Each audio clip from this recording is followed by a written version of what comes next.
आता आपला हा पाठीमागचा भाग आहे, याला अस्तर स्टिच करून व्यवस्थित दापटीप देऊन आपण रेडी केलेला आहे. आता आपल्याला याला टक्स पॉईंट घ्यायचे आहे.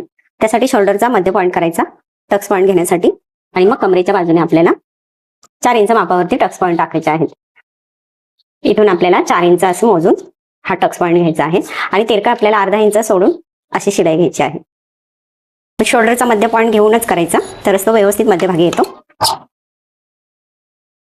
आता हा एक बाजू झाली आपली. आता दुसऱ्या बाजूला आपण हा शोल्डरचा मध्य पॉईंट करायचा. शोल्डर हा व्यवस्थित मध्य पॉईंट करायचा, म्हणजे तो मध्ये आपल्याला शोल्डरचा येतो, टक्स घेता येतो. 4 इंच मोजून घ्यायचा आणि क्रॉस मध्ये अशी शिलाई मारून घ्यायची. हे आपले पाठीमागचे टक्स पॉईंट झाले. अशा पद्धतीने म्हणजे आपला हा शोल्डरचा मध्ये आपला व्यवस्थित घेतला की व्यवस्थित टक्स पॉईंट येत आहे, थोडे मागे पुढे होत नाही. मग अशा पद्धतीने बॅक पार्ट आपला तयार झाला आहे. व्हिडिओ आवडल्यास व्हिडिओला लाईक करा, कमेंट करा आणि फॉलो करायला विसरू नका.